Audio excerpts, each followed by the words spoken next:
Bah salut David, bonjour à tous. Ça va, Peter? Ça va David, bonjour à tous. J'espère que tout le monde va bien aujourd'hui. Bon, j'ai fait le point, normalement j'ai pas d'essuie-glace, j'ai pas de trucs chelous, ça devrait être bon au niveau du son. On va croiser les doigts, mais ça devrait le faire. Alors de quoi on va parler David? On va parler de la Russie qui s'ouvre. Quand ça l'arrange. Exactement, quand ça l'arrange. On va parler de Celsius. Je pense que ce sera la dernière fois qu'on en parle. À un moment donné, je pense qu'il faut savoir mourir, les gars. Ils existent encore ceux-là. Bah, il reste un... Il reste quelqu'un dans les couloirs, il doit rester encore un peu d'oseille. ING. Donc ING, c'est une banque. Donc une banque traditionnelle qui gèle les comptes d'un client qui est interdit bancaire, comme ça, du jour au lendemain, il sait pas pourquoi, depuis le 21 juillet. Ensuite, nouveau scam, nouvelle tentative de scam, nouvelle technique de scam, faites attention, on va en parler. Et enfin, un token, je pensais ne jamais devoir parler de ce token depuis qu'on a la chaîne, mais on va en parler, c'est le Shiba Inu. On va parler du Shiba, les amis, ce soir. On commence par la Banque de Russie. La Banque de Russie finalement favorable aux crypto-monnaies. Le vice-premier ministre apparemment qui a fait une déclaration en disant que pour les échanges internationaux, que pourquoi pas adapter la crypto-monnaie pour faire rentrer l'oseille. Bah, on sait bien pourquoi aujourd'hui, c'est pas à cause des sanctions internationales et donc ça doit bien arranger la Russie que de passer par la crypto-monnaie.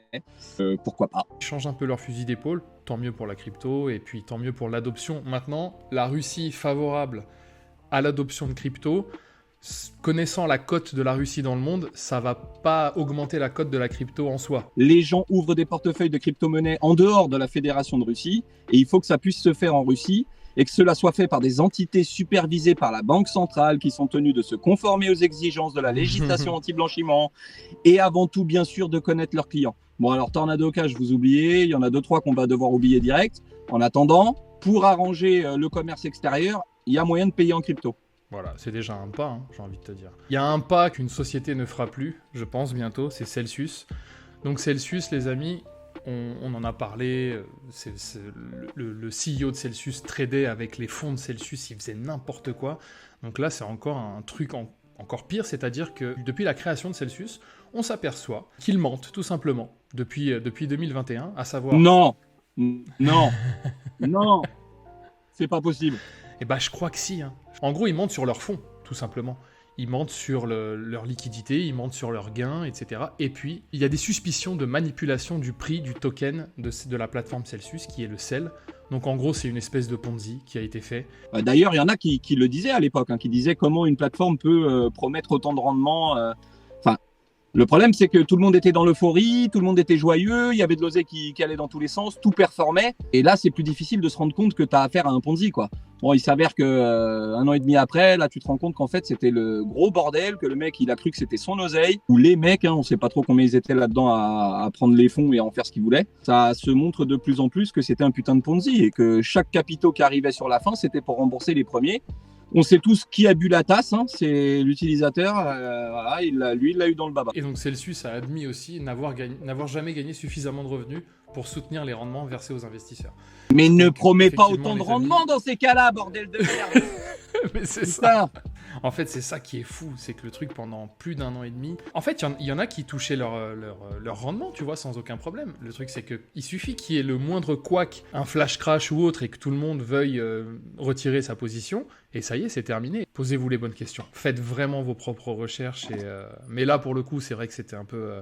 c'était dur à voir. Mais là, au moins, on le sait, tu vois. Si une plateforme... ça a servi de leçon, on va dire. Ça. Si une plateforme te propose plus de 10% par an en USDT, en stable, quel qu'il soit, méfie-toi. Méfie-toi aussi des banques traditionnelles. ING, qui n'a rien trouvé de mieux que de clôturer le compte de quelqu'un et de le rendre interdit bancaire depuis le 21 juillet. Donc en gros, ce qui s'est passé, c'est que le gars, il était en vacances tranquille, il a pris sa carte bleue pour mettre de l'essence, paiement refusé, il a pris celle de sa femme, paiement refusé, il appelle la banque, impossible d'avoir une explication. Et puis effectivement, à partir du moment où il s'est renseigné, il s'est aperçu que ses comptes étaient gelés, qu'il ne pouvait plus toucher son oseille. Et le truc, c'est que c'est arrivé le 21 juillet, mais à l'heure actuelle, il ne peut toujours pas avoir accès à son argent. Tu le disais tout à l'heure, Peter, pas ta clé, pas ta crypto, mais là, c'est quoi pas ta banque, pas ton argent, il faut te mettre sous le matelas. Si l'argent, il n'est pas sous ton matelas, en vrai, il n'est pas à toi. Sérieux. C'est toujours pareil. Donc ça veut dire qu'en fait, le monde des crypto-monnaies aujourd'hui n'a rien à envier au monde des banques classiques. Ils font quand même ce qu'ils veulent du jour au lendemain. Le mec n'a pas eu un email, pas un coup de fil pour lui dire qu'on clôturait son compte. 3 jours avant, il fait un chèque de 23 balles pour payer je sais pas quelle connerie et il se retrouve interdit bancaire. il peut pas ouvrir de compte ailleurs et émettre de chèques, faire des virements. Enfin, je te laisse imaginer la rentrée scolaire des gamins. L'autre, il était en vacances au mois de juillet, je ne sais où, bloqué sans pognon avec les cartes bleues qui marchent plus. Enfin, on est où là? C'est quoi le délire? Là, on parle d'ING, mais Revolut font exactement la même chose. Ils clôturent des comptes de clients comme ça, pas de préavis, pas de bisous dans le cou, que dalle. Terminé, t'as plus ton compte, t'as plus ton oseille. Mais c'est quoi l'idée, quoi? On critique les exchanges et les trucs qui se passent aujourd'hui dans le domaine de la crypto-monnaie qui n'est pas régulé. Mais bordel de merde, les banques, c'est régulé au possible. Et les mecs, ils font quand même ce qu'ils veulent. Alors, autant le gars d'ING avec sa petite famille, je suis pas persuadé qu'il était lié à l'univers des cryptos. Autant l'autre gars qui était sur Revolut, lui, il a peut-être envoyé des virements sur un exchange et du coup, ça a peut-être précipité la clôture de son compte. Tu soulèves un point qui, moi, m'effraie pour le coup, parce qu'effectivement, pour accéder à la crypto, tu passes par du fiat. Pour celui qui veut se lancer aujourd'hui, tu passes par du fiat, tu fais un coup de CB ou quoi que ce soit. Et il suffit que ta banque soit hostile aux crypto-monnaies, quelle que soit la banque, et bah c'est cuit en fait. Aujourd'hui, quelqu'un qui se lance dans la crypto, nous on a un peu de stable, on a un peu de... On peut profiter de certains rendements pour pouvoir réinvestir, pour avoir du cash disponible. Mais celui qui se lance dans la crypto aujourd'hui, qui veut faire son DCA à coup de CB toutes les semaines, en fait, bientôt il pourra plus. C'est ça que ça veut dire. C'est incroyable. Bah, ça veut dire que c'est assez risque et péril, en vrai. Il y a un autre truc qui est risqué aussi. Donc c'est à vos risques et périls si jamais vous ouvrez le lien, les amis. C'est une nouvelle arnaque. Ceux qui regardent cette vidéo, en général, c'est un public assez aguerri. J'ai confiance en vous, la team. Quand vous recevez un SMS comme ça, vous savez qu'il ne faut pas cliquer. Mais celui qui se lance dans la crypto, etc., ou celui qui est un peu pressé, qui regarde le truc vite fait, bah, il va cliquer sans trop faire attention, et puis bah, il se fait, comme on dit, ficher, quoi. C'est toujours les émotions qui prennent le pas sur ta lucidité. Le mec, il reçoit un SMS sur son téléphone qui envoie un numéro de compte d'une plateforme avec le mot de passe, le solde qu'il y a sur le compte, et on lui dit, et en plus c'est marqué, veuillez ne pas partager ces informations avec qui que ce soit. Enfin, tu vois, et c'est là où l'arnaque, elle est assez douée, c'est que le mec va dessus, se rend compte que sur la plateforme, je te dis une connerie, il y a 1 million, ok? Il se dit, bon, je vais transférer ça, tu vois, je vais faire un retrait tout de suite. Là, on lui dit, non, tu peux pas retirer. Il faut que tu sois client de la plateforme pour envoyer, tu vois. En fait, tu peux pas retirer les fonds, mais tu peux transférer à un autre utilisateur. Mais pour transférer à un autre utilisateur, il faut que l'autre utilisateur ait un compte sur cette plateforme. Alors, qu'est-ce que tu fais, toi, dans la précipitation? Tu rentres tes informations personnelles, ton email, tu crées un mot de passe, machin. Alors, si t'es vraiment con, tu mets le même mot de passe, le même email que tu as sur Binance et tous tes autres exchanges, et là, champion. Bref, et là, tu crées ton compte, et là, on te dit, ah non, t'es pas VIP Premium, donc tu peux pas transférer de wallet à un autre. Il faut que tu aies déjà fait une opération de $100. Ok? Donc le mec, il se dit quoi? $100 pour 1 million, je pense que le ratio, il est vite fait. Il transfère $100, et là, bien entendu, ni $100, ni transfert, ni mes couilles, c'est juste des chiffres sur un écran, et terminé, chapeau pointu. Le machiavélisme de ça, moi c'est ça que je retiens. La mise en place de ce truc-là, c'est fou. C'est presque... Ah non, mais l'être humain, dès qu'il s'agit de niquer... Mais c'est presque de l'art, tu vois. Non, mais... L'être humain, dès qu'il s'agit de niquer son prochain, il est très très fort. Pourquoi se faire chier à être corporate alors qu'il y a des couillons qui vont me donner leur oseille comme ça gratuitement? C'est vrai, c'est vrai. Je dis ça, mais on est tous le couillon de quelqu'un.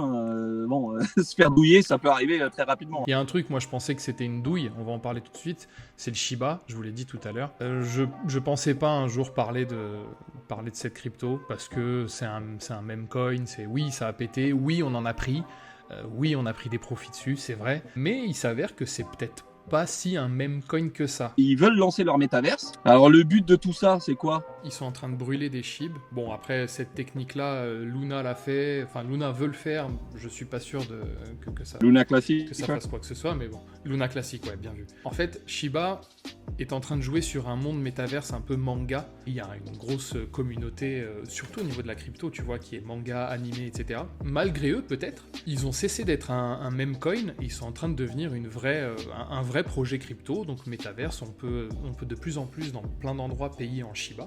Leur objectif, en gros, c'est d'atteindre 1 centime. Alors, je suis pas sûr encore aujourd'hui qu'il y ait suffisamment d'argent dans le monde pour que le Shiba atteigne 1 centime. Mais, à force de brûler des tokens ou quoi que ce soit, parce que je crois qu'il y a 41% des tokens qui ont été brûlés, en sachant qu'il y a 40 trillions de tokens. Donc, si je dis pas de conneries, ça fait 40 000 milliards de tokens. Enfin, comment t'expliquer? Donc, il y en aura pour tout le monde. Ouais, ça c'est sûr, il y aura du rab. Ne vous inquiétez pas. À force de brûler des tokens, bah, ça va raréfier celui-ci.